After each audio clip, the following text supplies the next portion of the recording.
Votre nom est-il dans le livre de vie? Êtes-vous sûr d'aller au paradis? Êtes-vous prêt à rencontrer Dieu? Suis-je prêt à rencontrer Dieu? Il y a 3 types de personnes qui se posent la question, suis-je un vrai chrétien? Chacune d'elles se fait appeler chrétienne, mais une seule l'est réellement. Les autres ne le sont pas. En fait, la 3e personne vous choquera. Écoutez attentivement et demandez à Dieu, laquelle de ces 3 personnes suis-je? La première, le chrétien culturel. Honnêtement, c'était moi. J'ai grandi en allant à l'église, en écoutant toutes les histoires bibliques, et j'ai même levé la main pendant les vacances d'école biblique pour accepter Jésus dans mon cœur. Mais je ne pouvais pas me défaire de ce sentiment d'illusion. En effet, en considérant ma vie, je ne voyais aucun changement réel.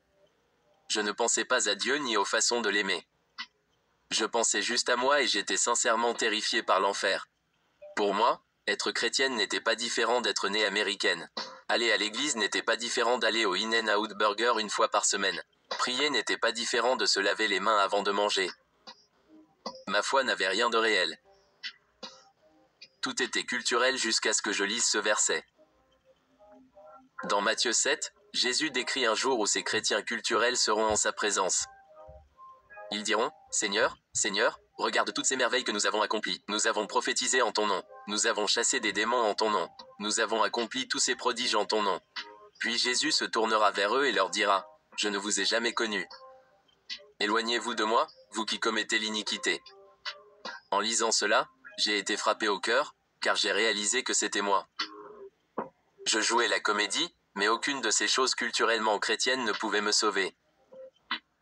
Aller à l'église ne m'a pas fait chrétien, pas plus qu'aller au restaurant ne m'a fait manger un hamburger. Honnêtement, posez-vous cette question, y a-t-il eu un moment dans ma vie où Dieu l'a vraiment transformé? Galates 5 en donne un excellent exemple. Il décrit une personne charnelle, puis une personne spirituelle. Je vous encourage à lire ce chapitre et à voir quelle liste me décrit le mieux.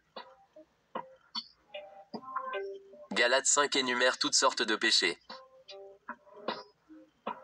Et puis il dit, « Ceux qui commettent de telles choses n'hériteront pas du royaume de Dieu. » Pratiquer le péché signifie commettre ces péchés de façon répétée. Cela signifie que l'esprit n'a pas vraiment changé votre vie. Quand l'esprit entre en vous, il commence à changer votre façon de penser. Il commence à changer votre façon de vivre et vos actions. Cela ne signifie pas que vous ne commettez pas de faux pas, mais qu'il y aura un véritable changement. Lorsque j'ai réalisé cela, j'ai abandonné ma vie à Dieu. Et ce faisant, un amour pour Dieu a pénétré mon cœur, un amour qui n'y était jamais allé auparavant. Et aussi une joie et une paix qui m'ont fait réaliser que j'étais vraiment chrétien. 2e personne, le chrétien qui doute. C'est peut-être votre cas. Vous êtes allé à l'église ou vous avez prié avec un ami pour accepter Christ, et un véritable changement s'est produit dans votre vie. Dieu a commencé à changer vos pensées, il a commencé à changer vos actions. Mais vous luttez toujours contre le péché. Et chaque fois que vous faites un faux pas, vous vous demandez, un vrai chrétien pécherait-il ainsi? Puis, soudain, vous vous dites, peut-être que non, je suis sauvé, car si j'étais sauvé, je n'aurais pas autant de difficultés. Voici ce que vous devez savoir. La sanctification est un processus qui se déroule sur le long terme. Elle ne se produit pas instantanément une fois sauvé. Qu'est-ce que la sanctification? Imaginez que vous achetiez une voiture d'occasion. Cette voiture est la vôtre, positionnellement. C'est votre voiture, mais elle est endommagée. Elle a des bosses sur le côté. Le moteur a peut-être besoin d'être remplacé. Cela représente beaucoup de travail. Lorsque nous sommes sauvés, Dieu nous adopte comme ses fils et filles. Mais il nous reste encore beaucoup de travail à faire. C'est là qu'intervient la sanctification. Dieu commence à nous transformer. Il commence à démonter le moteur et à y installer un nouveau. Il commence à retoucher cette peinture négligée depuis tant d'années. Cela ne signifie pas que vous n'êtes pas chrétien simplement parce que vous péchez encore de temps en temps. Cela ne signifie pas que vous n'êtes pas chrétien parce que vous avez encore une mauvaise pensée à l'esprit. Cela signifie simplement que vous êtes sur ce chemin qu'on appelle la sanctification. Paul en parle dans Romains, « Ce que je fais, je ne le ferai pas, et ce que je voudrais faire, ce sont les choses que je ne fais pas. » Il est important que vous reconnaissiez que vous êtes en chemin. Cela ne signifie pas que vous serez parfait dès votre salut. Cela signifie que, jour après jour, en marchant avec Jésus, il transformera continuellement votre esprit et vos actions. On ne peut jamais gagner la faveur de Dieu en essayant de moins pécher. La grâce, c'est recevoir ce que l'on ne mérite pas. C'est comme frapper quelqu'un au visage et le recevoir pour un câlin. C'est ce que Dieu a fait pour nous. Il nous a donné ce que nous ne méritions pas. Troisième personne, le chrétien religieux. John Wesley était un grand évangéliste du XVIIIe siècle. Il était ministre anglican ordonné et président du Holy Club d'Oxford. Un jour, il fut pris dans une tempête meurtrière et réalisa que certains sur le bateau louaient Dieu, sachant qu'ils iraient au ciel.